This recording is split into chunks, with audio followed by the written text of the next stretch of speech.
Day feast on the 7th of November 2021. And as ever,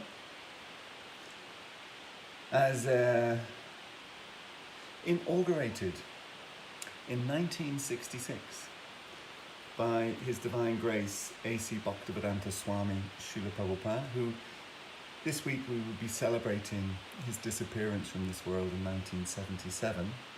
But 11 years before his disappearance in 1966, he started the first Sunday feast in New York City. And it's a tradition now around the entire Iskcon world that every Sunday, all of our centres, including here in Dublin, has a Sunday feast, a Sunday programme. And as also inaugurated in that very first Sunday feast by Srila Prabhupada in 1966, we start every Sunday feast with glorification of Lord Sri Krishna, as was in essence the reason or the purpose for Srila Prabhupada coming from India to the Western world in 1965 on the Jaladuta boat. Went through the Suez Canal that famously had that ship blocked on it earlier in this year, was it, or last year? Srila Prabhupada sailed that same journey from India across the Arabian Sea, through the Suez Canal into the Mediterranean into the Atlantic, and the Atlantic over to America. Yeah, on a cargo ship at the age of 70, all on his own. Incredible dedication, incredible commitment, incredible faith and conviction, both in what he was doing and in his own spiritual master and previous spiritual masters, all the way back to Lord Sri Krishna. Just incredible. And we're all here today. We wouldn't be here today, I wouldn't be here today speaking if it wasn't for that journey that Srila Prabhupada made all those years ago in 1965. Yeah, so ever grateful to Srila Prabhupada for that. So, as I said, he inaugurated the Sunday Feast program, and every Sunday Feast would always start with the chanting of the Hare Krishna Maha Mantra. So please join me. It's very simple. There's only 3 words in this mantra. I'm sure most of you watching know those 3 words, but for those who may not, Hare Krishna and Rama. And just to mention, Krishna being known as the Hare Krishna movement, just for anybody who's watching for the first time or who may not have, information about the Hare Krishna devotees or the Hare Krishna movement. The word Krishna is a Sanskrit word, and it simply means the most beautiful, all-attractive person. So as long as you're a theist, and of course we're not all theists, there are some atheists out there, but for all the theists out there, whether your theistic background is coming from, similar to me, from a Christian background and specifically a Catholic background, so whether it's coming from that, or you come from that, or whether it's coming from a other religious tradition, such as Hinduism or Islam or Judaism or Buddhism or whatever it might be, whatever the background that you have, for all theistic people or theistic-minded people, to refer to the Supreme Person as the most beautiful, all-attractive, is kind of a no-brainer. So, it's just describing the qualities of the Supreme Person. It's not designating that the Supreme Person is a Hindu or a Muslim or a Jew or a Christian or a Buddhist or whatever, because the Supreme Person, or what we commonly use the word God, is above all those material designations. Those are in essence material designations, and the transcendental Supreme Personality of Godhead is above such temporary or material designations. So yeah, Krishna is just a description of one of the unlimited qualities of the Supreme Person. And as I say, Krishna means the most beautiful, all-attractive person. Okay, thank you very much. Please all sing along at home or wherever you might be. Hare Krishna, Hare Krishna, Krishna, Krishna, Hare Hare, Hare Rama, Rama Rama, Hare Hare, Hare Krishna, Krishna, Krishna, Hare Hare, Hare Rama, Rama Rama, Hare Hare, Hare Krishna, Krishna, Krishna, Hare Hare, Hare Rama, Rama Rama, Hare Hare, Hare Krishna, Krishna, Krishna, Hare Hare, Hare Rama, Rama Rama, Hare Hare, Hare Krishna, Krishna, Krishna,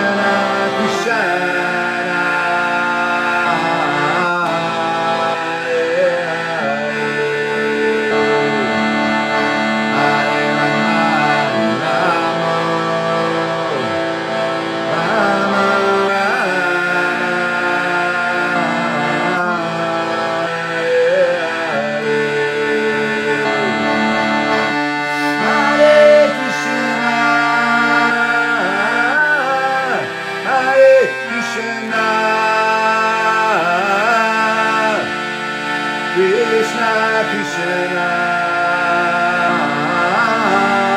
Hare Hare,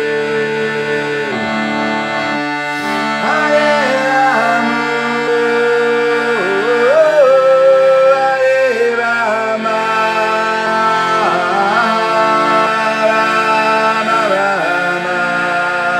Rama Rama, Hare Hare, Hare Krishna, Hare Krishna, Krishna Krishna, Hare Hare, Hare Rama,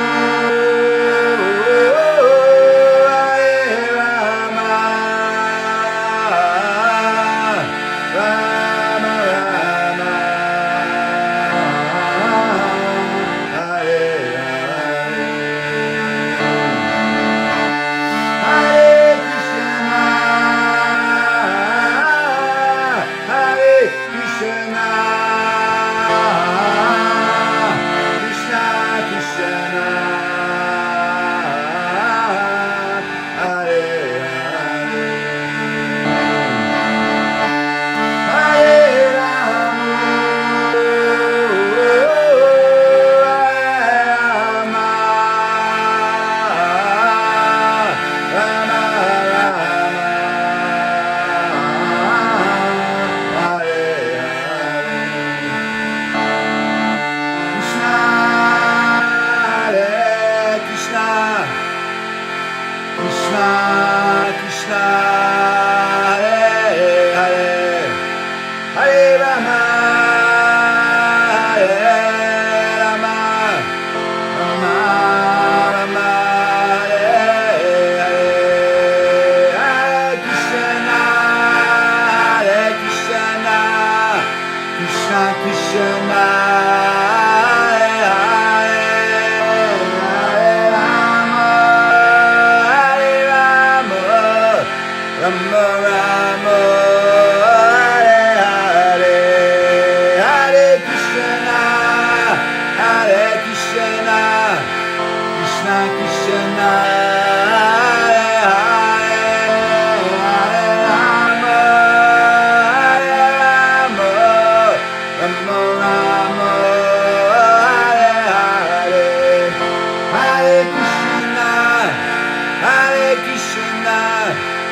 Krishna Krishna Hare Hare Hare Rama Hare Rama Rama Rama Hare Hare Hare Krishna Krishna Krishna Hare Hare Hare Rama Hare Rama Rama Rama Hare Hare Hare Krishna Krishna Krishna Hare Hare Hare Rama Hare Rama Rama Rama Hare Hare Jaya Prabhupada Jaya Prabhupada Jaya Prabhupada Jaya Prabhupada Jaya Prabhupada Jaya Prabhupada Jaya Prabhupada Jaya Prabhupada Jaya Prabhupada Jaya Prabhupada Jaya Prabhupada Jaya Prabhupada Jaya Gauranitai Jaya Gauranitai Jaya Gauranitai Jaya Gauranitai Jaya Gauranitai Gauranitai Jaya Gauranitai Jaya Gauranitai Haribo Haribo Haribo Nitai Gaura Haribo Nitai Gaura Haribo Haribo Haribo Nitai Gaura Haribo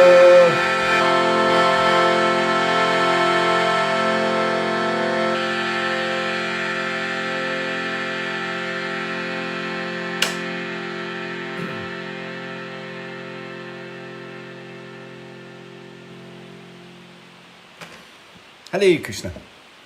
Om Ajana Timarandasya Gananjana Shalakaya Chakshur Unmilitam Yena Tasmai Shri Gurave Namaha Shri Chaitanya Manobishtam Stapitam Yena Bhutale Swaya Rupa Gadamayam Dadati Swapadantikam Jai Shri Krishna Chaitanya Prabhu Nityananda Shri Advaita Gadadha Shivasari Gauda Bhaktivinoda Hare Krishna Krishna Krishna Hare Hare Hare Ram Rama Rama Hare Hare Jai.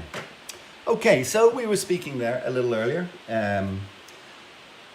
about Srila Prabhupada, about Krishna, about the essence of what the Hare Krishna movement is all about. And I'm just reading the Srimad-Bhagavatam, the first canto at the moment. And I was just thought of a part of that canto I was reading a few weeks back as it relates to another great devotee. I think it's fair to say Srila Prabhupada is one of Krishna's greatest devotees. But there are many great devotees in the history of Krishna consciousness, in the history of Lord Krishna, which is an eternal history, of course. And one of those devotees that some of you will be familiar with is the great Narada Muni. And he has a conversation one time with actually the person who, if you like, wrote the Srimad-Bhagavatam, or brought it into written form, if you like. The pastimes and the stories and the philosophy were always there, but brought it into written form. That person, his name is Vyasadeva, Srila Vyasadeva, and is known as a literary incarnation of Lord Krishna. But he started, if you like, by translating the more peripheral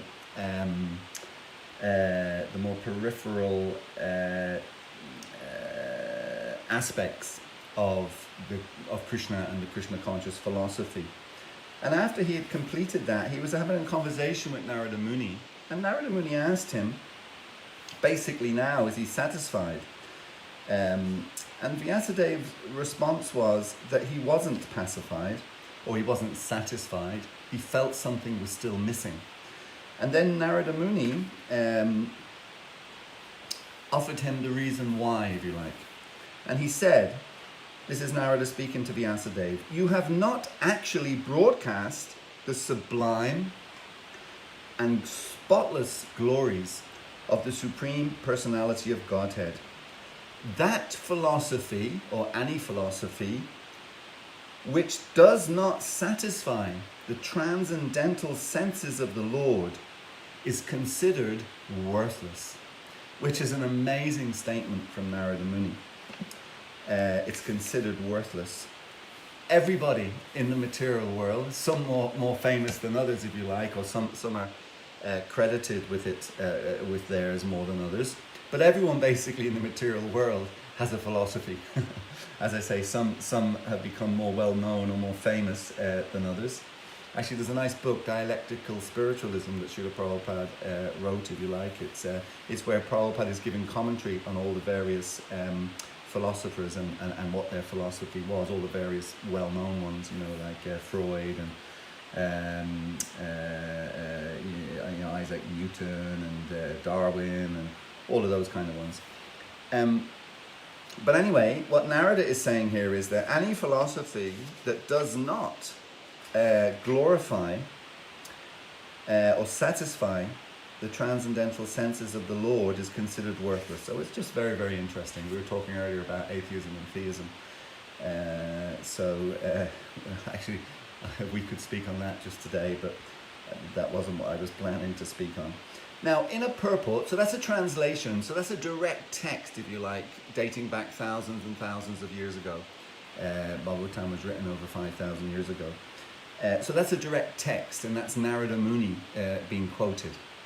But then Prabhupada, he gives purports or explanations on these different texts. So in the same part of the Bhagavatam, Prabhupada, in one of his purports, he writes, "One cannot be cheerful by nature unless one is factually seated in self-realization, which is transcendental to the material body and the material mind." So we cannot be cheerful. Famous verse in the Bhagavad Gita, not the Srimad-Bhagavatam, but a very famous verse in the Bhagavad Gita, which is basically in the 9th chapter, text 2, is Raja Vijay Raja Guyam Pavitram Idam Uttamam Pratyakshavāgamam Dharmyam Susukam Kartamaviyam Susukam Kartamaviyam. And it's basically explaining that this activity of Krishna consciousness, which in essence is serving Krishna, serving the Supreme Personality of Godhead, serving the most beautiful, all-attractive person, as we were discussing a little earlier, not just the process, that activity, susukam kartam aviyam, it is joyfully performed. It's a joy, completely joyous to engage in the service of the Supreme Personality of Godhead. So that's basically the same message that Narada Muni was giving to Vyasadeva. That Vyasadeva had done all these translations of the Mahabharata, etc., different parts of the Vedas, translated them. But he hadn't dealt directly with service to the Supreme Personality of Godhead. And he was feeling an emptiness or a dissatisfaction. To use modern terminology, we would say, what he had done hadn't quite hit the spot. It hadn't quite hit the spot. So he was still craving for that satisfaction, that inner and complete satisfaction. So Narada Muni, his answer was, you've got to talk about Krishna, his pastimes, his relationships, his glories, all of it, and that will bring you the satisfaction that you're craving. Because up to that point, Vyasadeva, he'd extensively written, as I've mentioned, he'd extensively written on the subject of Dharma, Artha, Kama, and Moksha, which is Dharma, religiosity. Religiosity, we'll use that phrase, Dharma. It's a little more than religiosity, but yeah, we'll use that term. So Dharma, Artha is like economic development. He'd written on that also. We hear a lot in the material world about economic development, that's for sure. So Dharma, Artha, Kama. Kama means sense gratification, the desire to feel pleasure and experience pleasure. And Dharma, Artha, Kama, and Moksha, even Moksha he'd written on, which Moksha means liberation. And actually in the kind of quote-unquote Hindu tradition, that's often seen as the goal of life, moksha, liberation. But actually, liberation from the material world and entering into the first stages, if you like, of the spiritual realm also doesn't bring the same satisfaction that we're craving. There are many different stages, a few main stages really, we could focus on those in terms of spiritual realization. So just realizing that we're spirit is not enough. Ultimately, we have to realize the Supreme Spirit, Krishna, and then of course our relationship with the Supreme Spirit. That's what we're craving and seeking like that. So he'd written on all of these things, Artha, Dharma, Kama and Moksha, but he hadn't written on the glories, as we have said, of the Supreme Personality of Godhead.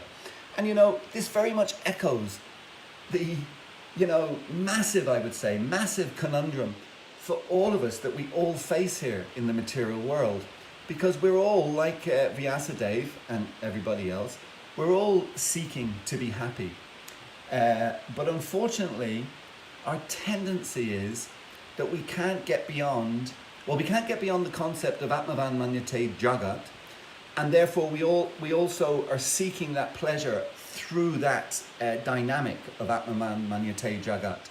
So Atmavan Manyate Jagat basically just means that we think we're the center of everything, that we're the fulcrum of everything, and we're essentially the most important thing, if you like. Atma is referring to the self, Manyate the mind, Jagat the universe. So we are Atma, we are eternal spiritual beings. But if we are calculating and evaluating who we really are, the eternal spirit soul, through the medium of the mind in this universe, then that becomes problematic. So we're in the very same boat as Vyasadeva was, that he was seeking that eternal pleasure. But we can't do it. You can't do it from the platform of Atmavan Manyate Jagat. It's never been successful in the history of the universe, and it is essentially an incontrovertible stumbling block to us achieving what I talked about earlier, susukam kartamaviyam. If we're trying to do that through the platform of thinking that we are central to everything and we're so important, it's an incontrovertible stumbling block, and we will not achieve what we're trying to achieve. And it's interesting also, I think, because sometimes we can think, wow, is this an insurmountable thing? And actually it's not. It's very, very simple, by the way. It's very, very simple. Actually, Prabhupada gives the example that within our heart, in the region of the heart, is the spirit soul is residing.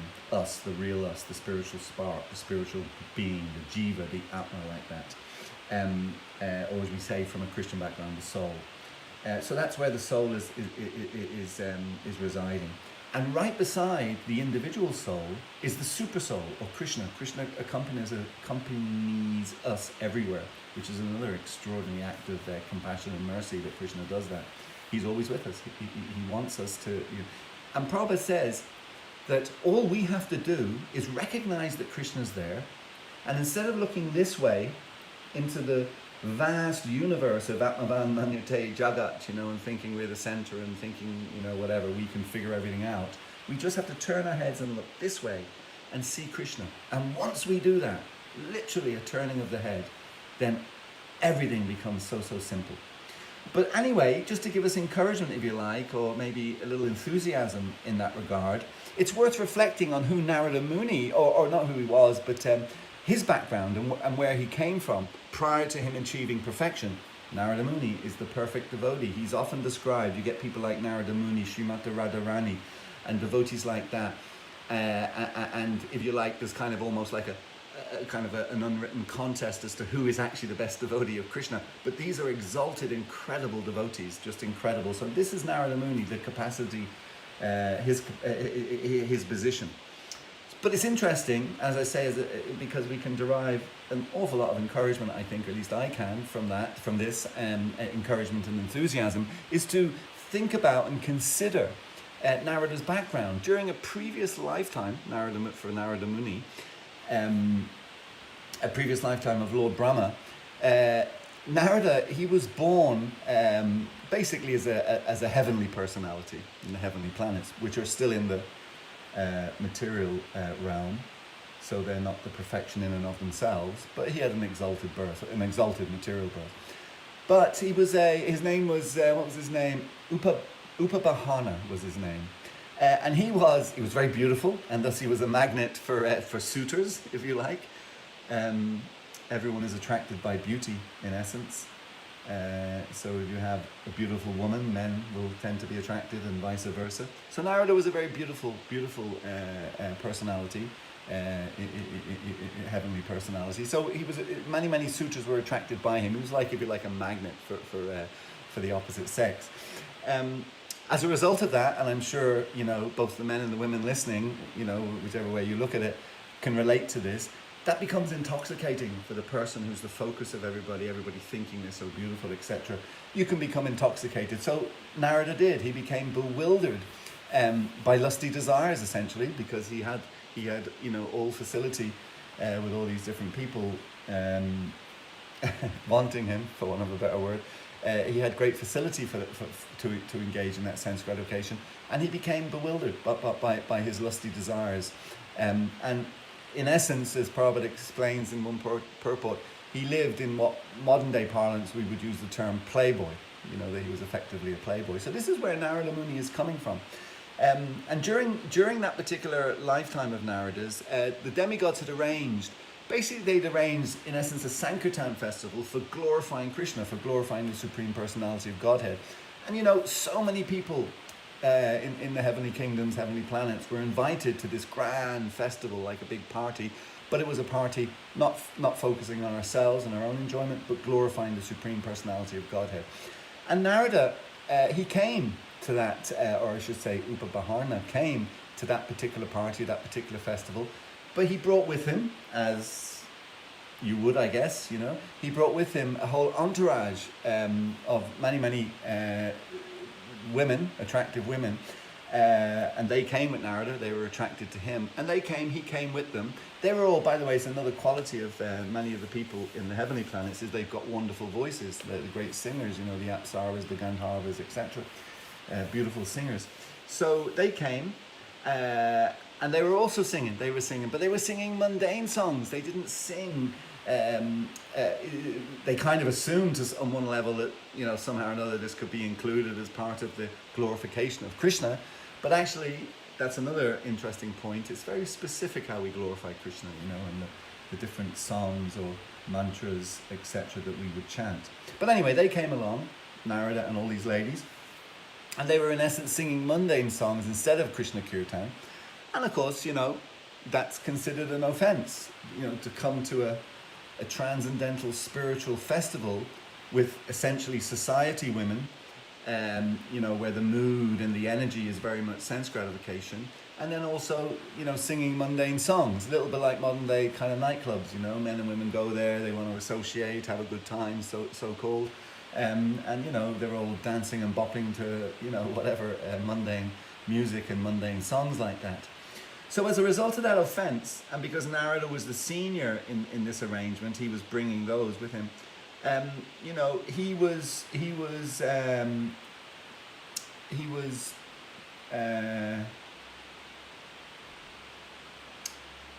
the consequence, let's put it that way, the consequence of him doing that was that he had to take birth next time around as a Sudra, or a kind of lower type birth in human society, and he was the son of in that next life, he was the son of a maidservant.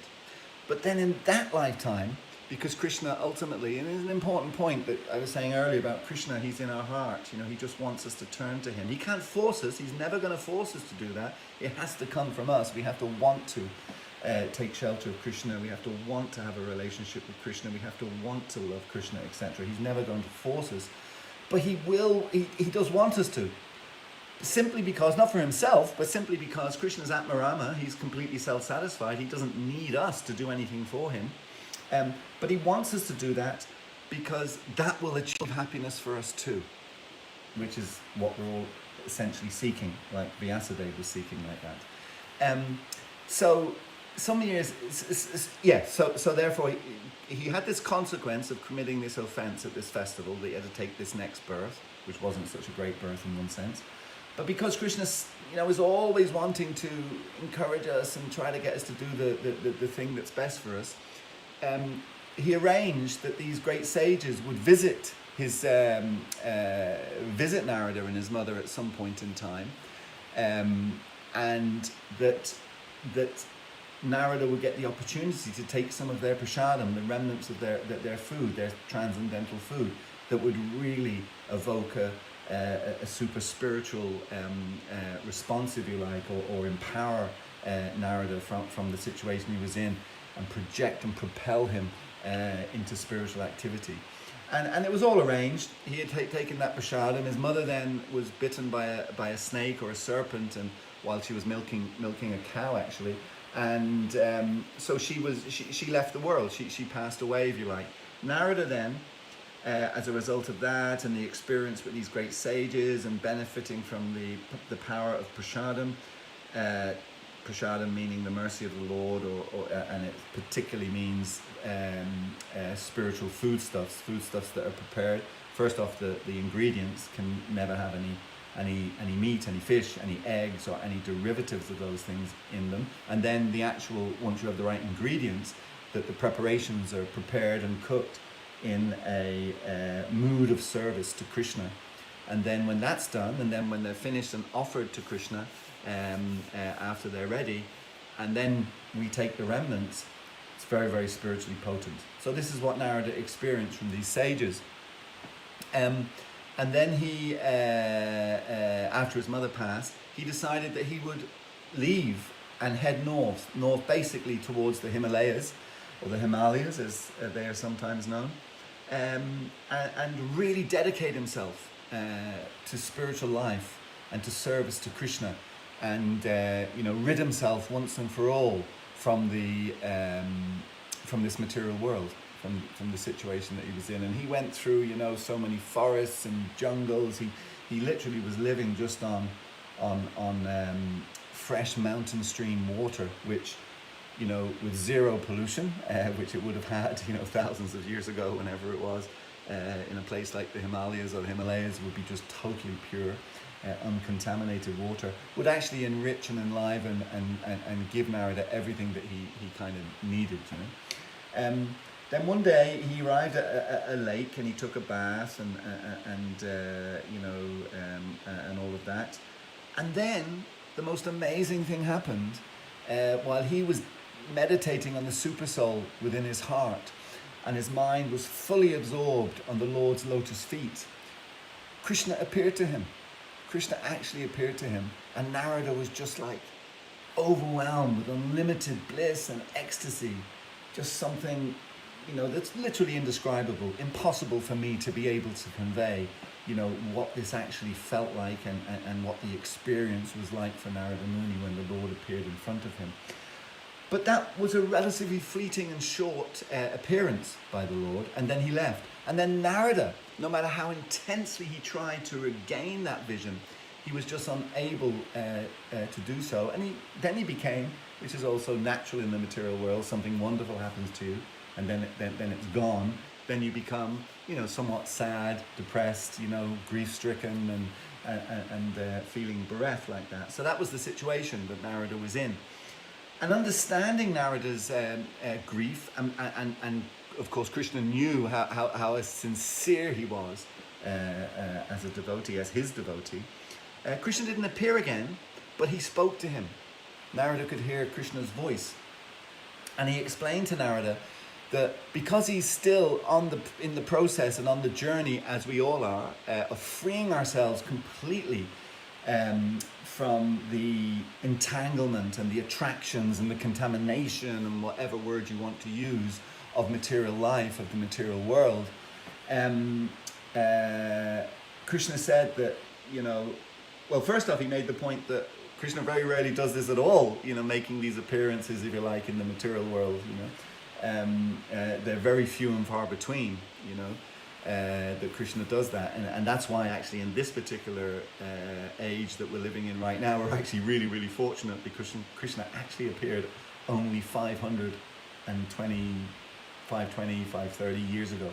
I mean, that's quite extraordinary in itself, because prior to that, Krishna appeared, you know, you have to go back thousands of years like that. So we're actually very, very fortunate that Krishna, in his form as Lord Chaitanya, he appeared only 500 odd years ago.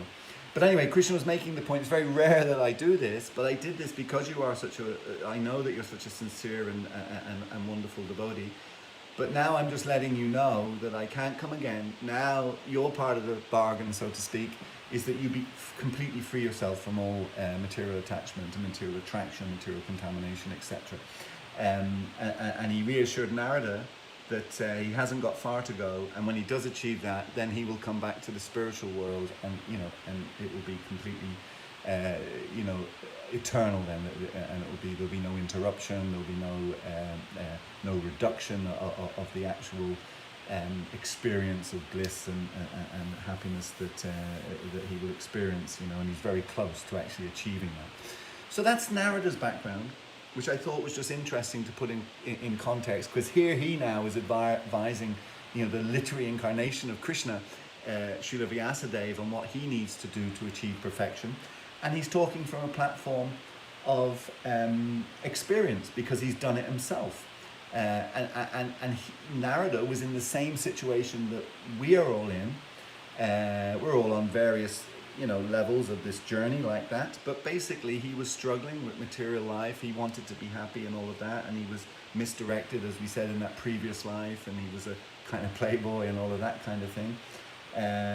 Krishna, you know, simultaneously there was a consequence for that life, but there was also, as is always the case with Krishna consciousness and with Krishna, there may be a consequence or karma for the actions we perform, but there will also be always an opportunity or opportunities to then take advantage of the spiritual path. So the consequence was he was given a birth, he was just, you know, the son of a maidservant, etc., etc. So that was the consequence. But then the opportunity was that these great sages came to his house, and he benefited from partaking of their the remnants of their prasadam, and that really propelled him then back on the spiritual path. And you know, from there that was the place of no return, if you like. So what's interesting is that yeah, it's the same for us. So we can actually take great benefit from that. Just as Narada, when death eventually arrived, or you know, the soul leaving the body, you know, he was immediately transferred to the to his what's known as his Swarup Siddhi, his eternal form, his Siddha Deha, like that. So, as I say, Narada had gone through this process of searching for happiness, and initially getting it wrong, but then getting it right, and as I say, then he was able to advise Vyasadeva. So this is the very same process, the very same situation that we all have to go through. And why? Because we're all constitutionally, we've talked about this before, we are all constitutionally pleasure-seeking living entities. We want to be happy, we want pleasure. And the Sanskrit phrase from the Vedanta Sutra is Ananda Mayo Bhyasat. We are all pleasure-seeking living entities. So, but the problem is that we're seeking, we all, you know, tend to seek, particularly when we're here in the material world, we're looking for a solution that cannot deliver on our constitutional need, our constitutional craving to be, to have pleasure. We're seeking it through a route or a platform that cannot deliver for us. So we get frustrated, just like Srila Vyasadeva was frustrated. So we need to learn from this. And it's interesting that because we're constitutionally pleasure-seeking, and then we try to find that pleasure through material means, what's really, really interesting about this, I find absolutely fascinating about this, is that we won't be happy, as Vyasadeva wasn't, as Narada wasn't, as a playboy, etc. We won't be happy. But because it's our constitutional position to seek pleasure, we're going to continue to seek that pleasure. We can't, that can never stop. The seeking of that pleasure can never stop. So even how much more frustrating that is, trying to do it through a material route won't bring us the satisfaction that we're looking for, but still we're compelled to actually seek that pleasure. So yeah, that's why. That's why all of the Krishna performs these pastimes. All of these stories and pastimes are translated by great personalities, and they're produced then down through the ages. Now we have them with Srila Prabhupada in his explanations or his purports to help us. It's all to give us the opportunity to how to achieve this goal that we have to achieve because of our eternal spiritual position. That desire is never going to go away. So we do have to reach this goal, and they're coming to show us how best to do that. So, and even from a personal point of view, we're forced to keep on seeking. So why waste so much time? And why bother going through so much pain, and so much angst, seeking what we're seeking, but doing it through material pleasure that will never satisfy us. It really just makes no sense, and why not take the elevator, or the fast track route to that happiness, which is to seek it through spiritual means. It's kind of like if you're ever at an airport. I know airports haven't been so frequented of late, but if you're ever at an airport and you have the option of queuing for, I don't know, sometimes it is actually very depressing. You come to an airport and once you are able, you've got your boarding pass and all of that kind of stuff, and you go through the security queue. You look at it, and it's so depressing. You could be there for another hour. You could even miss your flight, and that's such a common thing. Those security queues are so long. But they also have these fast track lanes. So if someone was to come to you in an airport, someone with a uniform on, an authority, was to come to you in an airport and say, hey, listen, I'm feeling sorry for you, but I'm willing to put you under the rope here, and you can go from this long queue into this queue, and you'll be through in 2 or 3 minutes. Again, it's a no-brainer. Of course you're going to take the fast track route. You don't want to go through the pain of having to queue in that queue, snaking through and taking so long and looking ahead and seeing people when they get to the machines, not doing it properly and having, whatever money or watches or jewelry in their pockets, and they're beeping and they have to come back and get searched, and you're standing there thinking, and you're going absolutely crazy. You can tell I've probably had that experience. So if someone offers us the fast track, of course, you would be absolutely insane not to take it. So this is exactly the same scenario that we're in right now. We can stay in that practically eternal queue, trying to get out of this material world by trying to achieve the pleasure that we need spiritually as eternal spiritual beings, by seeking that pleasure through material means. We're just going to stay in that queue. It's going to be an eternal loop. You're just going to be queuing and queuing and queuing forever. Or we go in the fast track queue by understanding, not on our own understanding, although in one sense logically it seems to me pretty obvious, but by the example of these great souls, Vyasadeva, Narada Muni, etc., and then Srila Prabhupada coming and giving us the clear pathway, the clear journey to go back to our real home in the spiritual world. We can take that fast track route by seeking pleasure through spiritual means and not through material means. So really that's the example, of that Narada Muni is giving us here. And I'll just finish by, a few quotes actually from people who you can see that they're struggling with this whole scenario that we're discussing today, but they don't really have the solution. But it's kind of interesting to hear what they say. One is, someone once said, I'm not afraid of death, I just don't want to be there when it happens. Now, it's brilliant, From a material point of view, who wants to be around when you're dying? From a material point of view. Prabhupada gives the wonderful example, though, of a lion or a tiger, and they carry their cubs. Oftentimes they carry their cubs by lifting them up with their big teeth, on the back of the neck, grabbing that kind of loose skin at the back of their neck and lifting them up and walking with them. But the cub is perfectly happy. If not happy, even more so. They're totally content and peaceful because they know they've got the protection of their mother or their father. But for us, If we see a lion or a tiger, what to speak of the lion and the tiger has their teeth on us, it means the exact opposite. It doesn't mean security and protection. It means like, pain, annihilation, death, etc. So yeah, from the material point of view, who wants to be around when we're dying? But from the spiritual point of view, Prabhupada explains that death that's exactly what it's like. It's like Krishna coming and taking us and bringing us back to the spiritual world, just as the lion cub is protected by their parent, even though we would be very afraid of that situation. So yeah, we don't have to worry about death and not wanting to be there when it happens, because Krishna, if we're in spiritual consciousness, Krishna will come and he will protect us at the time of death. And another one was, my relationship with death remains the same. I'm strongly against it. Now this is also a wonderful quote. These people, they have some insight, etc. Kind of smart cookies, if you like. But what's really interesting about that quote is that, I'm strongly against death, is that we all are, because we don't die. We're eternal spiritual beings. That's who we are.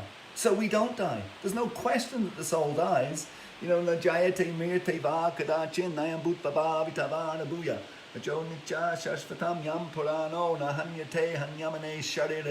That's Krishna speaking in the Bhagavad Gita.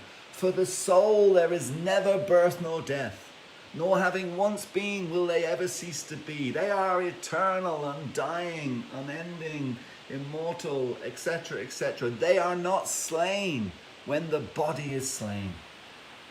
So this person saying, my relationship with death remains the same, I'm totally against it, is very insightful, because we don't die. It's only the body that dies, which may not be what this person necessarily understood, but still, it's just an amazing point.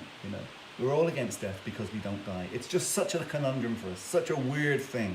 We're eternal, we never die, yet currently we're in a situation whereby the house or the shell or the covering that we're residing in, us as spirit soul, does die. We don't die, it dies, but it's not us. And the pain is only a reality if we identify with the external frame or body or whatever that we're currently residing in. And the last one I'll quote is, life is full of misery, loneliness and suffering, yet it's all over much too soon. So that's very similar to the other one, that they're identifying, and I've quoted this verse so many times giving talks, but Abrahma Bhuvanal Loka, highest planet in the world, material world, down to the lowest, they're all places of suffering. So because we're in the material world, we're suffering, and that's what they're saying. Life is full of suffering and misery and pain, yet it also comes to an end too soon, because we don't want to die. And why don't we want to die? Because we don't die. And therefore we don't want to die. And even though the situation for most people is pretty miserable, pretty weird stuff goes on in the material world. Actually, such horrendous stuff goes on in the material world. Such horrendous stuff. It's almost too disgusting to talk about. But I literally just this morning, looking on the BBC website, just to see what's going on in the world, some person's been found to have, for years, working in a mortuary, and he was accessing dead bodies, and oh my God, we won't even say what he was doing with them, but it's just so disgusting what goes on in this material world. But this person is saying that even though it's full of pain, full of suffering, full of misery, it comes to an end too soon, because we don't die and we do not want to die. But we also don't want the suffering. So here's the solution again, given by Narada Muni, given by Srila Vyasadeva, given by Srila Prabhupada, given by all the great devotees of Lord Sri Krishna. Yes, our eternal position is to be happy, but it's only on the spiritual platform that happiness that we need, that we're craving, that we have to have, it's only on the spiritual platform that can be achieved. And the way to achieve it is by engaging in the service of the Supreme Personality of Godhead. And once we do that, once we turn to Krishna and start serving Krishna, Krishna's reciprocation to our desire to do that will be just absolutely unlimited. Just as he lifted Narada from being a playboy to another lifetime, and then the next one, he's seeing Krishna in person. Krishna's coming personally to visit him. So that's all we have to do. Turn towards Krishna and then all of our issues, problems, complications, conundrums, enigmas, they're all instantly solved. Hare Krishna. All glories to Srila Prabhupada, and as I said at the start, you know, this week coming is the lead up to the anniversary of Srila Prabhupada leaving this world. It was on the 14th of November 1977 that Srila Prabhupada left. So, you know, offer Srila Prabhupada some words of appreciation, some service like that, and just like Krishna, the reciprocation will be immense. Thank you very much. Hare Krishna.